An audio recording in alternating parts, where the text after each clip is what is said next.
나를 최고의 가치로 만들어주신 분이라는 제목으로 함께 하나님의 말씀을 나누고자 합니다. 레위기에는 총 5가지의 제사가 기록이 되어져 있습니다. 그 중에 우리는 이 번제, 소제, 그리고 화목제, 속죄제, 이 4가지 제사에 대해서 함께 살펴보았죠. 번제라는 것은 남김없이 제가 될 때까지 다 태워드리는 제사이죠. 그래서 여러분, 번제는 저와 여러분들을 위해서 아낌없이 모든 것을 일부분이 아니라 전부를 내어주신 예수 그리스도의 사랑에 담겨져 있는 제사라고 할 수 있을 겁니다. 소제는 그렇게 우리에게 모든 것을 내어주신 예수 그리스도의 거룩함과 순결함, 동시에 그런 거룩의 자리로 우리를 초대하시는 예수님의 사랑의 메시지가 담겨져 있는 제사라고 할 수 있겠죠. 화목제는 하나님과 원수였던, 감히 그분과 대면할 수 없던 저와 여러분들을 하나님의 영광의 식탁, 그 테이블로 초대해 주시는 예수 그리스도의 화목의 메시지를, 그리고 속죄제는 예수 그리스도가 우리를 대속하기 위해서 어떤 과정들, 어떤 고통과 아픔과 죽음을 경험하셨는지가 기록되어져 있는, 그 메시지가 담겨져 있는 제사라고 할 수 있을 것입니다. 그래서 여러분, 성경을 보면, 특별히 속죄제를 보면 부지 중에 죄를 지었을 때 반드시 속죄가 필요하다라고 이야기를 합니다. 그러니까 저와 여러분들은 이 땅을 살아가면서 부지 중에라도 죄를 지을 수밖에 없는 연약한 존재라는 것을 우리 주님이 알고 있으셨다라는 거죠. 죄를 짓기 때문에 우리가 죄인이기도 하지만 동시에 죄인이기 때문에 그 연약함에서 벗어나지 못하고 넘어질 수밖에 없는 죄를 짓는다고도 할 수 있을 겁니다. 그러니까 하나님께서 저와 여러분들에게 이러한 제사 제도를 주신 것을 보면 이미 우리 주님은 저와 여러분들이 대속이 필요한 존재라는 사실, 하나님의 은혜가 필요하다는 그 은혜 없이는 살 수 없는 존재라는 사실을 익히 알고 있었음을 우리가 제사를 통해서 확인할 수 있겠죠. 근데 여러분, 부지 중에 죄를 지었을 때, 특별히 우리가 알고 죄를 지을 때는 우리 양심에 화인을 맞는다고 표현하잖아요. 고집스럽게 회개하지 않을 수 있겠지만 또 회개할 수도 있겠죠. 그렇지만 부지 중에 모르고 지은 죄는 회개하기가 참 어렵지 않습니까? 기억을 못하는데, 그게 죄인지를 모르고 간과해버렸는데 어떻게 우리가 하나님께 나아가서 용서를 구할 수 있겠어요? 여러분, 그 죄가 더러운 것이고 마땅히 대속의 은혜가 필요하다는 것을 가르쳐 주신 분이 있다라고 했죠. 그분이 누굽니까? 그분이 바로 성령님이십니다. 그러니까 여러분, 그것이 죄인지, 그것이 하나님의 대속의 은혜가 필요한 것이라는 이 사실을 깨닫게 해주시는 분이 누구라는 거죠? 성령님이라는 겁니다. 그래서 예수님의 성령님을 다음과 같이 소개를 했어요. 우리 요한복음 16장 8절 말씀을 함께 읽겠습니다. 그가 와서 죄에 대하여, 의에 대하여, 심판에 대하여 세상을 책망하시리라. 예수 성령님이 오시면 죄에 대해서 알려주신다고 말하죠. 무엇이 죄인지, 죄가 얼마나 더러운지. 그러니까 죄인지 몰랐다가 성령님이 가르쳐 주셔야만이 이게 죄구나, 죄가 이러한 비참한 결말을 나에게 안겨다 주는 것이구나, 죄가 이렇게 더러운 것이구나, 죄는 반드시 대속의 은혜가 필요한 것이구나 라는 사실을 깨닫게 해주고 지각하게 해주시는 분이 성령님이시라는 겁니다. 역으로 이야기하면 우리가 이것이 죄구나 라는 사실을 깨달았다면 누가 나에게 그 사실을 알려주었다는 것입니까? 성령님이 깨닫게 해주셨다는 의미가 되는 것이죠.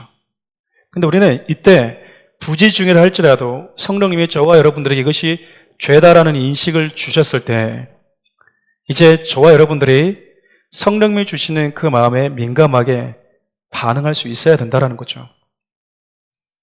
성령님이 그것이 죄이고 그것이 더러운 것이고 그것은 하나님의 대속의 은혜가 필요하다는 사실을 깨닫게 해주셨음에도 불구하고 우리가 그 성령님의 음성에 무감각하게 반응하게 되면 저와 여러분들이 영적인 양심이 무뎌지게 되는 것입니다. 그래서 여러분 반복되게 그것이 죄임에도 불구하고 자꾸 회개의 자리로 나오지 않게 되면 죄에 대한 민감성이 사라져버리게 돼요. 그러니까 여러분 죄에 대한 민감함을 가지고 있다는 것은 그런 의미에서 참 은혜가 아닐 수 없는 것이죠. 여러분 죄가 깨달아지고 그것이 하나님이 싫어하는 것이라는 사실이 알아지는 것, 그거 여러분 귀한 선물로 여러분들이 받아들일 수 있어야 된다는 것입니다. 죄에 대한 민감함이 생겼다는 것은 그래서 축복이 아닐 수 없는 거죠. 왜냐하면 여러분 우리는 모두가 다 대속의 은혜가 필요한 자들입니다. 그렇죠. 근데 여러분 예수 그리스도의 대속의 은혜를 받다 보면 비로소 보이는 거예요. 내가 죄인이라는 사실이. 저와 여러분들이 이곳에 앉아있는 이유가 무엇입니까? 아직 예수님을 모르고 예수 바깥에 있는 자들과 저와 여러분들의 차이가 있다면 딱 하나거든요. 동일하게 죄인인데 저와 여러분들은 성령님이 너희들은 죄인이고 예수 그리스도의 대속의 은혜가 필요한 자라는 사실을 깨닫게 해주셨고 그 사실을 여러분들이 인정하고 있기 때문에 예배 자리에 앉아 있는 것이죠. 그것이 이곳에 있는 자들과 예수 바깥에 있는 자들의 차이인 것입니다. 그러니까 여러분 우리가 예배 자리에 앉아 있다는 것은 얼마나 큰 은혜인지 모르죠. 그 은혜를 아시고 예배 자리에 참여할 수 있기를 바랍니다. 여러분 오늘 다섯 번째, 레위기에 등장한 다섯 번째 속건제에 대해서 함께 살펴볼 텐데 특별히 속건제를 드리는 방식, 언제 드렸는지, 어떻게 드렸는지에 대한 그 과정들 속에 하나님이 저와 여러분들에게 주시고자 하는 메시지가 담겨져 있다는 것, 우리가 그 마음 가지고 이렇게 말씀의 자리로 들어갔으면 좋겠습니다. 여러분 속건제라는 것은 다른 제사와 조금 다른 것이 있는데 속건제라는 이 의미 자체에 보상하다, 배상하다는 의미가 있습니다. 그러니까 속건제는 반드시 그냥 짐승만 잡아서 죽이면서 끝나는 것이 아니라 뭐가 뒤따라야 되냐면 배상, 보상을 해줘야 되는 그런 절차까지 수반되어야 하는 제사였다는 것이죠.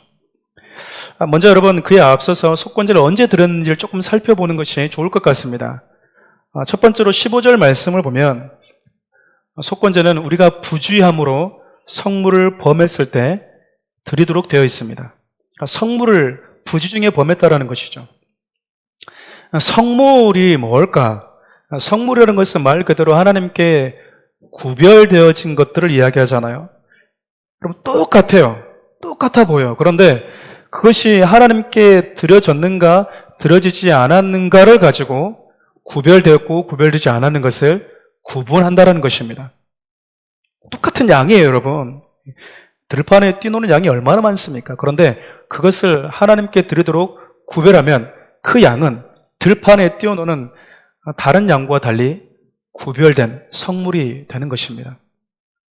그렇기 때문에 성물이라는 것 안에는 하나님의 언약적 의미가 내포되어져 있다고 할 수 있겠죠. 성경에 보면 하나님께 구별되었다, 하나님의 성물이다라는 표현들이 참 많이 나오는데 그 중에 몇 가지만 함께 좀 살펴보면 좋을 것 같아요. 첫 번째 출애굽기 13장 12절 말씀인데 우리 함께 읽어볼까요? 너는 태에서 처음 난 모든 것과 내게 있는 가축의 태에서 처음 나는 것을 다 구별하여 여호와께 돌리라. 수컷은 여호와의 것이니라. 처음 태어난 것은 모든 것이 다 여호와께 구별되는 것이다 라고 이야기를 합니다. 여러분 처음 것이라는 말은요 생명의 시작, 생명의 근원을 이야기를 합니다. 그러니까 처음 것은 다 하나님께 구별되었다 그 말은 생명의 시작,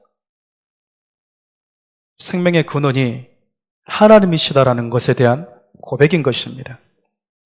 처음 태어난 것을 보면서 생명을 주신 분이 하나님이시구나.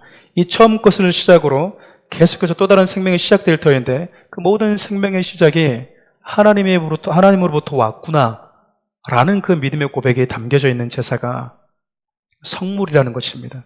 구별된 것이라는 의미죠. 여러분 첫 것과 더불어서 이 11조도 하나님께 구별된 성물이라고 성경은 이야기를 합니다. 레위기 27장 30절 말씀 함께 읽어볼까요? 그리고 그 땅의 10분의 1 곧 그 땅의 곡식이나 나무의 열매는 그 10분의 1은 여호와의 것이니 여호와의 성물이라. 특별히 저와 여러분들이 살아가는 지금 이 시대를 보면 가장 핫한 이슈 중에 하나가 이 11조라는 주제가 아닐까 싶어요. 유튜브 영상만 치더라도 11조는 드려야 된다, 드릴 필요가 없다, 갑을 논박이 있는 것이 사실입니다.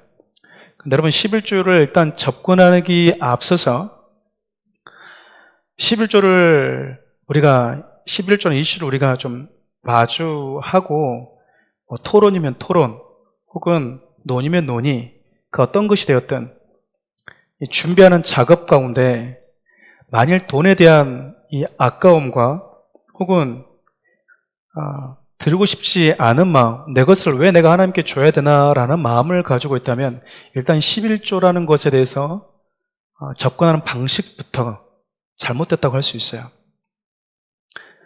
그러니까 내 마음에 11조는 무조건 드리면 안 돼. 아무리 그것이 성경적인 논리를 가지고 뒷받침해서 자기의 논리를 내세운다 하더라도 내 마음에 아깝기 때문에 왜 내 것을 하나님께 줘야 되나? 왜 교회다가 내야 되나? 그거 다 목사들이 먹는 거 아니야? 여러분, 목사 11조 안 먹습니다. 진짜 좀 안타까운데요. 목사 11조 다 가져가면 부자 되죠. 그런 거 없습니다. 근데 많이들 그렇게 오해를 하고 있다는 거죠. 근데 우리 안에 이미 물질에 대한 욕심을 가지고 11조의 이슈를 접근하게 되면 성경에서 11조에 통해서 우리에게 주고자 하는 그 메시지를 못 듣습니다. 또 어떤 분들은 이렇게 얘기해요. 11조는 율법이다, 율법. 예수님이 신약이 와서 십자가에 못 박히시면서 11조는 끝났다. 여러분, 그런데 11조는요, 율법이 아닙니다. 율법은 모세 때 주어졌죠. 근데 11조는 가장 먼저 창세기 14장에서 언급이 됩니다. 아담이 조카 롯을 되찾아오죠. 그럴 때 모든 것을 잃어버렸던, 그런데 모든 걸 다시 되찾아온 아브라함이 대제사장이었던 멜기세덱에게 자기가 얻은 것 중에 10분의 1을 드리게 됩니다. 그것이 성경에 언급된 첫 번째 11조였어요. 그러니까 11조는 율법이 주어지기 훨씬 이전부터 있었다라는 것이죠. 물론 구약시대의 11조의 어떤 내용과 신약의 11조의 내용, 그리고 쓰여졌던 부분들이 분명히 차이가 있는 것은 사실입니다. 그러나 11조가 가지고 있는, 하나님이 11조를 통해서 저와 여러분들에게 주고자 했던 메시지는요, 예전이나 지금이나 똑같아요. 왜냐하면 11조가 가지고 있는 본질적인 의미는요, 내게는 모든 것이 하나님으로부터 시작되었고 내게는 모든 것이 그분으로부터 왔다라는, 내게는 모든 것은 하나님의 것이고 나는 단지 청지기일 뿐이라는 고백이 담겨져 있는 것이기 때문에 그래요. 그래서 여러분, 11조는 돈의 문제가 아니라 신앙 고백의 문제인 것입니다. 어린 시절 부모님으로부터 이렇게 한 번씩 이렇게 10,000원이라는 거액의 용돈을 받은 적이 있어요. 평소 때는 못 받죠. 보통 이제 명절 때나 돼야지 받게 되죠. 그래서 명절이 되면 친구들과 이렇게 혹은 친척들, 사촌들과 누가 더 이 세뱃돈 많이 받았는지 이렇게 어떻게든지 한번 10만 원 한번 채워보려고. 어렸을 때 10만 원 엄청나게 큰 돈이었거든요. 그렇게 여러분 10,000원을 이렇게 용돈을 딱 받게 되면 교회 다니시는 저희 어머니가 늘 저에게 습관적으로 했던 말이 있습니다. 10분의 9는 하나님 거야. 그러니까 10분의 1은 1,000원은 11조를 떼어놓고 10분의 9는 쓰도록 해라 라는 말이었어요. 여러분, 근데 그것은 여러분 11조에 대한 의미를 완전히 왜곡하고 있고 오해하고 있는 겁니다. 11조를 드리는 이유가 뭐라고 그랬습니까? 11조라는 것은 첫 것을 드림으로 인해서 내게 있는 모든 것이 당신 나에게 잠시 맡겨주신 겁니다 라는 것에 대한 고백을 위해서 하나님이 드리라고 했던 거거든요. 성경에 보면 다양한 믿음의 고백들과 표현들이 있는데요, 적어도 물질에 대한 고백은 하나님이 첫 것으로 하라고 이야기를 하셨기 때문에 그렇습니다. 그래서 여러분, 11조를 정말 잘 드리는 사람은 10의 1을 구별해서 하나님께 드릴 때 내 호주머니에 남아있는 10의 9의 소유권 역시 하나님께 있다라는 의식을 가지고 드리는 자들이라고 할 수 있겠죠. 11은 하나님 거, 내 호주머니는 10의 9는 내 거. 철저하게 계산을 잘해서 10분의 1을 떼어서 헌금해도 그것은 11조의 의미를 간과한 거라고 할 수 있을 겁니다. 여러분, 하나님은 여러분이 가지고 있는 물질에 군침 흘리는 분이 아니세요. 10의 1도 내 거, 10의 9도 내 거니까 너 건들지 마. 네 호주머니 있는 10의 9도 내 거야 라고 군침 흘리는 그런 가난뱅이 하나님이 아니라는 겁니다. 많은 이들이 이러한 부분을 들으면 좀 불쾌해요. 여러분, 그 불편해하는 그 이면에 들어가 보면 어떤 마음이 깔려 있냐면 10의 1도 힘든데 10의 9까지 하나님 거라고? 이거 너무한 거 아닌가? 또 여러분, 그런 불쾌감, 그 불편한 이면을 또 들여다보면요, 내 것인데 그래 이 정도 했으면 되는 거 아닌가? 어디까지 하나님 거야? 그러니까 내 것이 아니라는 그 진실이 주는 불편함이 있다라는 거예요. 나는 내 거라고 인정하고 싶은데 하나 앞에 딱 서면 내 것이 아니고 하나님 거라는 그 부인할 수 없는 그 진실, 그런데 불편한 거죠. 내 것이었으면 좋겠는데 하나님은 하나님의 것이라는 거라고 말씀할 때 우리 안에 불편함이 찾아올 수 있다는 겁니다. 하지만 여러분, 이것은 우리가 누구이고 또 내게 있는 모든 것이 누가 주신 것인지를 여러분 간과한 거라고 할 수 있겠죠. 세상 사람은 몰라도 적어도 하나님의 사람은 내게 있는 생명뿐만 아니라 내게는 모든 재물까지 하나님께서 내게 주신 거라는 이 고백을 가지고 사는 자들이라고 할 수 있어요. 이해를 돕기 위해서 성전에 필요한 물질을 하나님께 드렸던 이 다윗의 고백을 좀 살펴보면 좋을 것 같습니다. 우리 역대상 29장 14절 말씀 함께 읽어볼까요? 나와 내 백성이 무엇이기에 이처럼 즐거운 마음으로 들을 힘이 있었나이까? 모든 것이 주께로 말미암아 싸우니 우리가 주의 손에서 받은 것으로 주께 드렸을 뿐이니이다.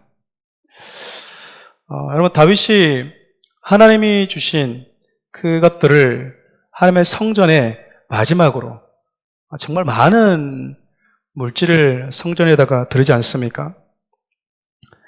근데 다윗이 뭐라고 고백하냐면 내가 주님의 손에서 받은 것을 주님께 돌려드렸습니다 라고 이야기를 해요. 여러분, 내 것을 누군가에게 줄 때는 생색을 낼 수 있어요. 그리고 많은 논란의 소지도 있을 수 있습니다. 왜 내 것을 내가 너에게 줘야 되지? 내가 너에게 이만큼 줬으니까 나머지는 눈독 들이지 마 라고도 얘기할 수 있을 거예요. 그런데 여러분, 그의 것을 그가 달라고 했을 때 주는 것은요, 결코 생색 낼 필요가 없는 것입니다. 다윗이 아마 인류 역사상 가장 많은 것을 하나님께 드렸던, 물질을 드리는 사람이라고 한다고 그러면 아마 다윗일 거라고 생각을 해요. 근데 그가 주님이 내게 주신 것을 주님께 돌려드렸을 뿐입니다 라고 표현하고 고백하고 있다는 겁니다. 11조 정신, 그것이 바로 다윗의 고백인 것이죠. 그러니까 11조를 들 때 왜 내게 있는 것을 하나님께 줘야 되나라는 마음을 가지고 드리게 되면 11조에 담겨져 있는 중요한 메시지를 우리가 간과해버린 채 드린 거라고 할 수 있을 거예요. 성경 이렇게 처음 난 것뿐만 아니라 10의 1, 이것이 하나님께 구별된 성물이라고 표현하고 있습니다. 동시에 처음 난 것, 그리고 11조뿐만 아니라 하나님께 속한 저와 여러분들도 성물이라고, 하나님의 소유라고 이야기를 합니다. 우리 출애굽기 19장 5절 말씀 함께 읽어볼까요? 세계가 다 내게 속하였나니 너희가 내 말을 잘 듣고 내 언약을 지키면 너희는 모든 민족 중에서 내 소유가 되겠고. 정리하면 이렇습니다, 여러분. 내게 생명 주신 분이 하나님이시고 내게는 모든 것이 하나님께서 주신 것이고 또 내가 하나님의 손에 의해서 구원받은 자라고 한다면, 대속의 은혜를 받았다고 한다 그러면 저와 여러분들은 성물이라는 겁니다. 하나님의 소유라는 것이죠. 저와 여러분들이 다 하나님의 속한 자들입니다. 단지 이것을 인정하는 자가 있고 인정하지 못하는 자가 있을 뿐입니다.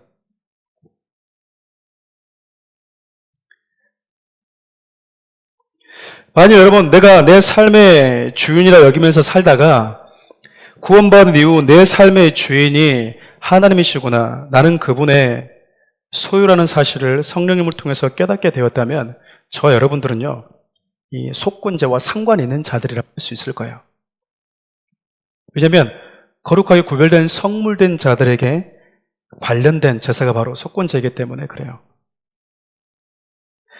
우리가 예수님을 통해서 하나님께 드려진 자들이라면 이 속건제 역시 필수적으로 드려야 하는 제사이기 때문입니다. 그럼 속건제가 또 언제 드려졌을까? 17절부터 19절 말씀을 근거로 하면요, 속건제는 여호와의 계명을 범할 때 드리도록 되어 있습니다.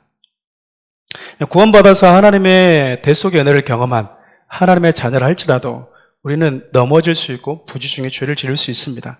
근데 왜 회개를 하는가? 관계 친밀함 때문인 것이죠. 여러분 잘 아시는 원죄와 자범죄에 대한 이해도도 여러분들이 가지고 있을 거라고 생각을 합니다. 여러분, 예를 들어서 부부의 관계를 한번 생각을 해볼까요? 부부랑 관계가 맺어질 때 그 관계에 맺어졌다고 해서 서로에게 우리가 실수하거나 또 잘못하는 일이 없는 것은 아니잖아요.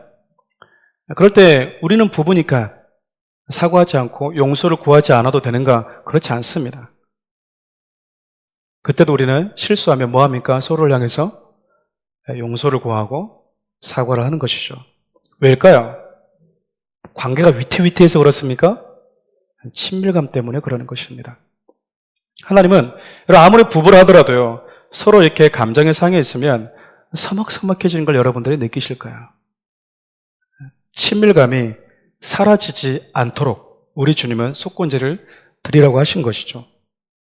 세 번째로 여러분 6장 1절에서 7절 말씀을 또 근거해 보면 속건제는 하나님의 계명을 범했을 뿐만 아니라 이웃의 재산에 손해를 입혔을 때에도 드리도록 되어 있습니다. 그러니까 여러분 속건제는 하나님과의 관계뿐만 아니라 이웃과의 관계 회복을 위해서 반드시 필요한 제사였다라는 겁니다. 성경을 보면 하나님은 당신과의 관계도 중요하게 여기시지만 이웃과의 관계도 정말 중요하게 다루고 있습니다. 하나님과의 관계는 이웃과의 관계와 연결되어 있고요. 또 이웃과의 관계는 내가 하나님과 어떤 관계를 가지고 있는지를 점검하는 중요한 척도가 되기 때문에 그래요. 그래서 성경은 늘 하나님에 대한 사랑을 이야기할 때 이웃사랑과 함께 이야기하고 있는 것입니다. 6장 1절부터 7절 말씀을 보면 이웃의 것을 지켜줘야 될 우리가 이웃의 것을 탐하는 자가 될 때, 그들의 것을 지켜주는 것이 아니라 빼앗는 자가 될 때 하나님 반드시 이 제사를 드리라고 이야기를 합니다. 마지막으로 함께 살펴보고 싶은 게 속건제는 어떻게 드렸는가? 속건제는 어떻게 드렸는가? 서두에 말씀드렸듯이 속건제가 가지고 있는 특별히 다른 제사와 다른 이 독특한 특징 중에 하나가 반드시 값으로 배상을 해야 되는 제사였다라는 거죠. 우리 16절 상반절 말씀 함께 읽어보겠습니다. 성물에 대한 잘못을 보상하되 그것의 5분의 1을 더하여 제사장에게 줄 것이요. 성물에 대해서 잘못했을 때 뭐하라고 얘기하냐면요, 보상을 하래요. 근데 그냥 보상하는 게 아니라 5분의 1을 더하라는 것이죠. 6장 5절 말씀도 함께 읽어볼까요?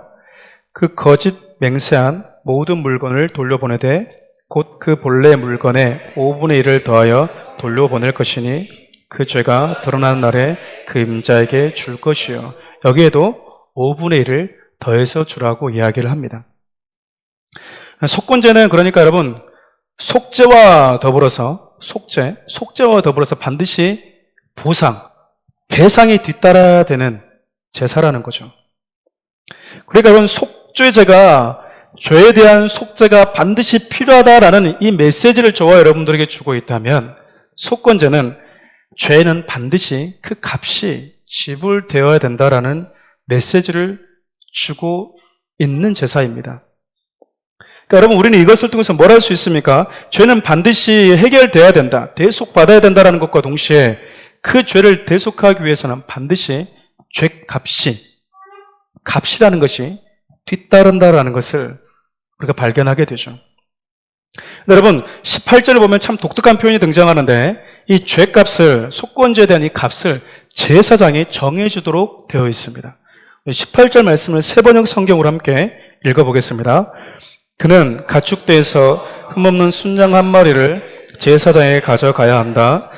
속건제물로 바치는 값을 내가 정하여 주어라. 그리하여 그가 알지 못하고 실수로 저지른 잘못은 제사장이 그의 죄를 속하여 주면 그는 용서를 받는다. 그러니까 제사장에 가져오면 속건제물로 바치는 값을 누가 정해준대요? 제사장에게 네가 정해주어라. 이것은 얼마의 배상을 해야 된다. 얼마만큼의 보상을 해줘야 되는지 제사장에 네가 정해주어라 라고 말하고 있는 거예요. 사랑하는 우리 교회 성도 여러분, 하나님은 저와 여러분들 당신께 속한 구별된 하나님의 소유인 성물로 삼아주시기 위해서 저와 여러분들의 죄를 대속한 분이시죠. 그것이 속죄제에 담겨져 있는 중요한 메시지이고 속건제에 담겨져 있는 중요한 메시지이기도 합니다. 근데 여러분, 속건제를 자세히 들여다보면 하나님이 저와 여러분들의 죄를 대속하기 위해서 얼마만큼의 값을 지불했을까요?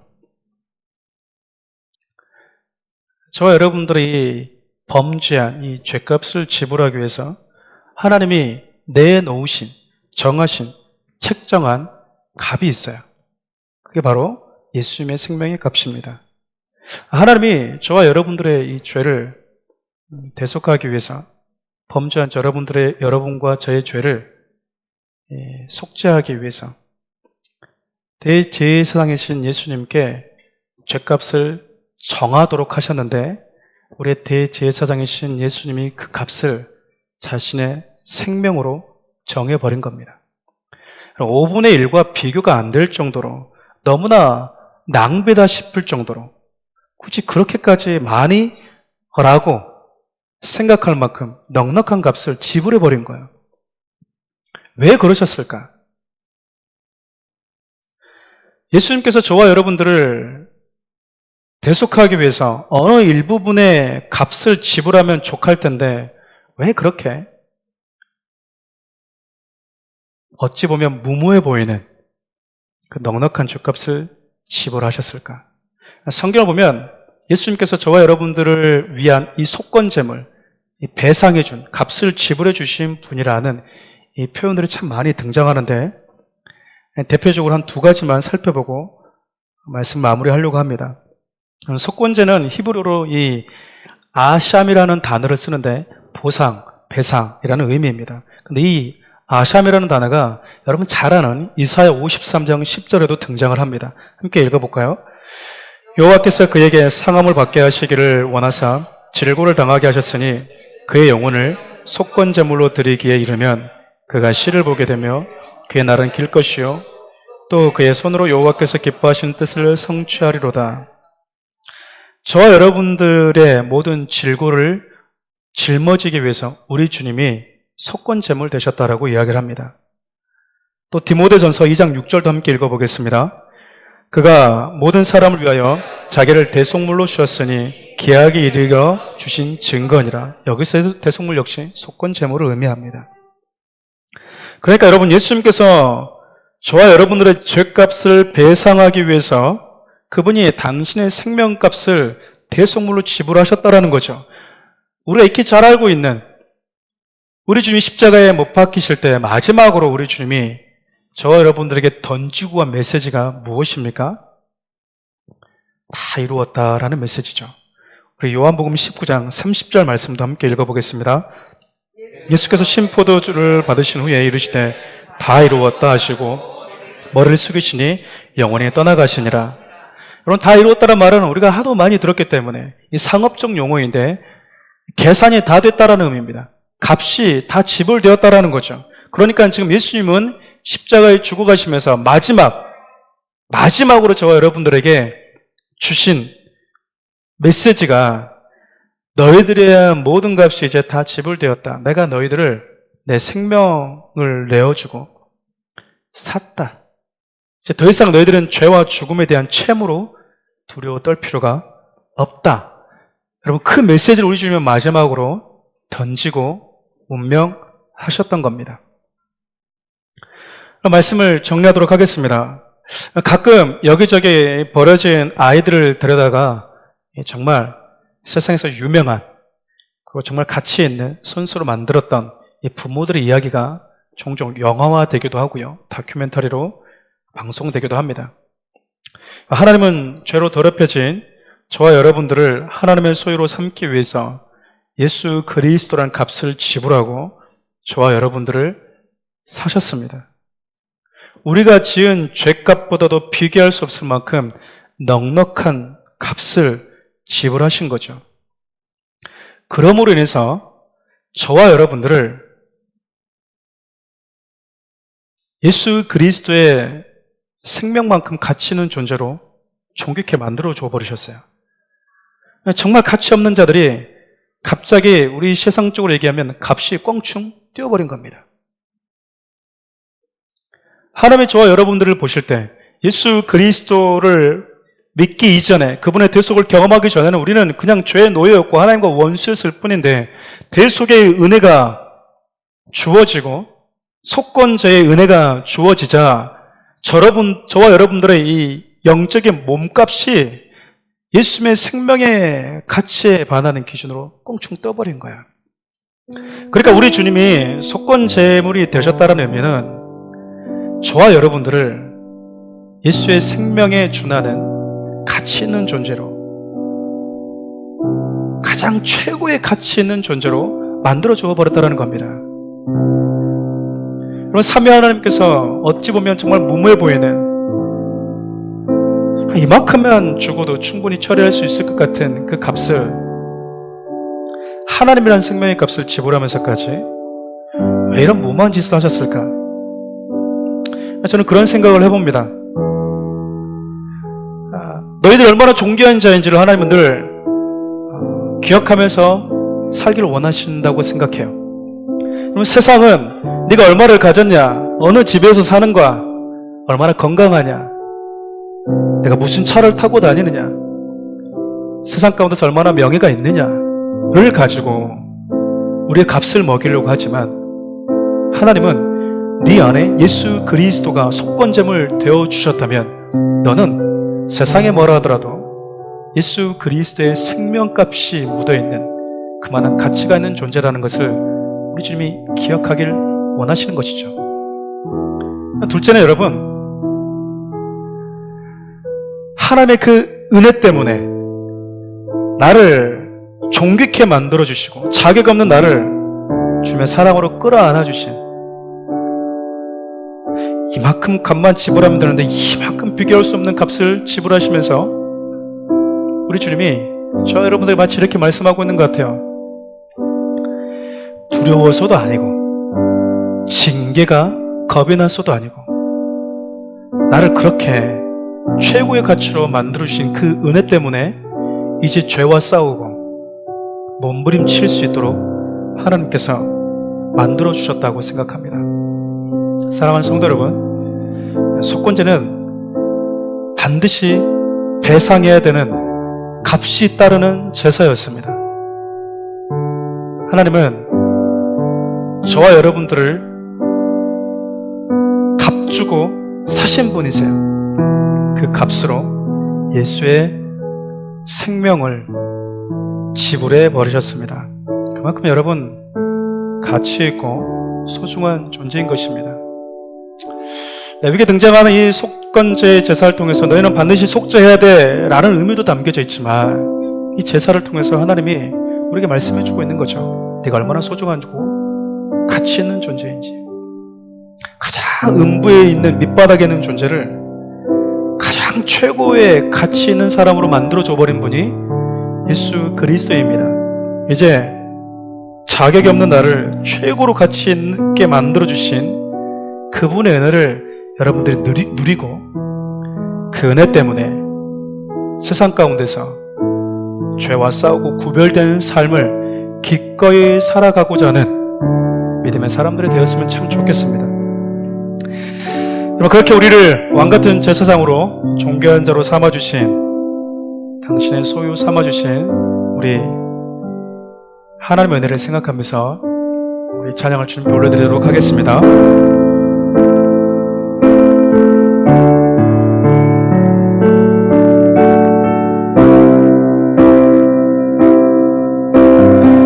나는 택한 족속이요, 너는 택한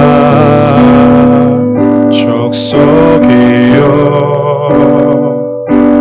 왕같은 제사장이며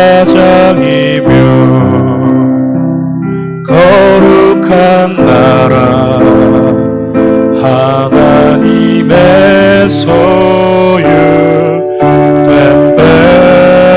백성, 너의 영혼 우리 볼 때 얼마나 아름다운지,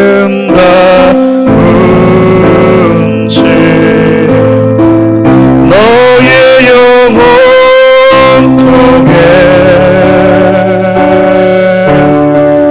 큰 영광 받으신 하나님을 찬양.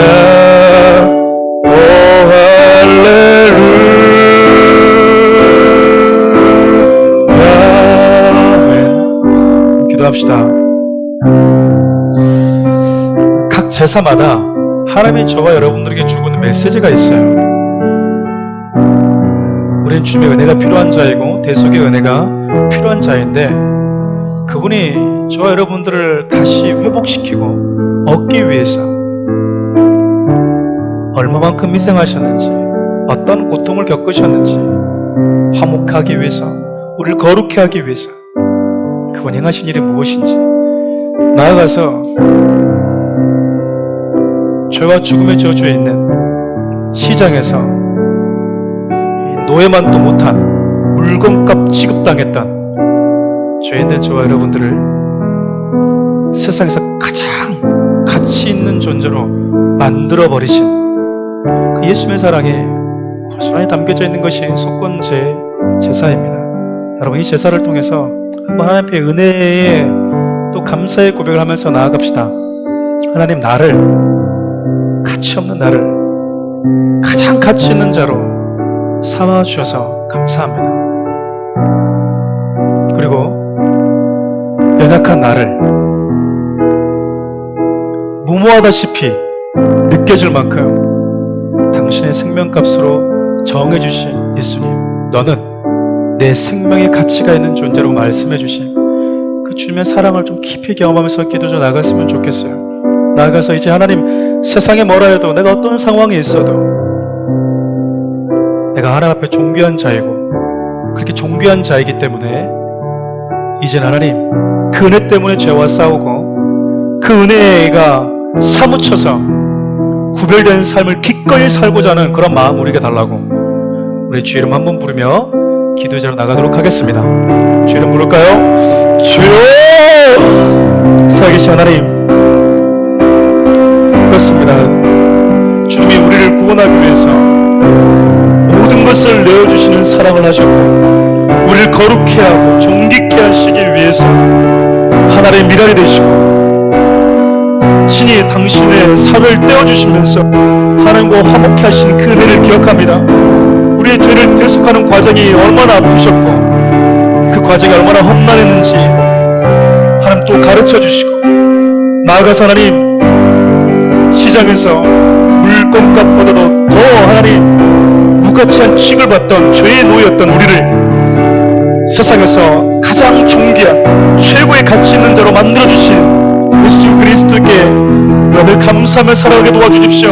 이제는 하나님, 그렇게 거룩한 선물된 우리가, 하나님의 소유된 우리가 이제는 감사하며 주님의 은혜에 감격하며 살아가게 도와주시고, 세상에 나를 어떻게 바라보는지 관계없이 내가 주님 앞에 존귀한 삶을 날마다 고백하고 하나님 거룩한 자존감을 가지고 살게 도와주십시오. 나아가서 하나님, 주님의 그 은혜 은혜 때문에, 감당할 수 없는 그 은혜 때문에 하나님, 자격 없는 나에게 무모하다시피 당신의 생명값을 지불해 주신 그 사랑 때문에 하나님, 죄와 싸우고 기꺼이 구별된 삶을 살기로 다짐하는 자들이 되게 도와주십시오. 이런 성도들이 그런 믿음의 삶을 하나님 아름답게 살아갈 수 있도록 도와주십시오.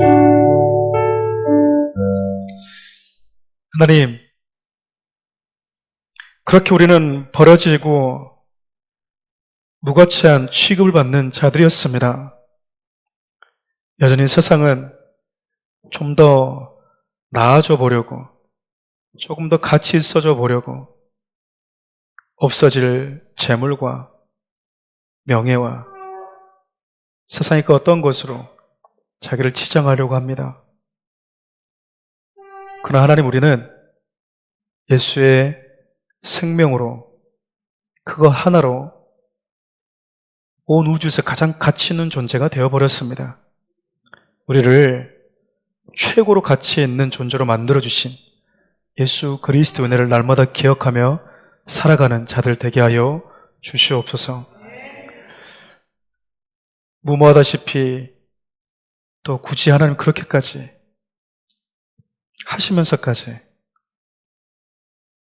우리를 당신의 생명의 가치가 있는 만큼 소중한 존재로 삼아주기 위해 우리의 대제사장이신 예수님께서 너는 나의 생명의 가치가 있다고 말해주신 존귀한 예수 그리스도의 은혜와 하나님의 다함없는 사랑과 날마다 이 사실을 깨닫고 상기하며 살도록 가르쳐주시는 성령 하나님의 그 은혜가 사랑하는 성도들 머리 위에, 살아가는 우리 교회와 나라와 민족 위에 함께 하시기를 간절히 축원하옵나이다. 아멘.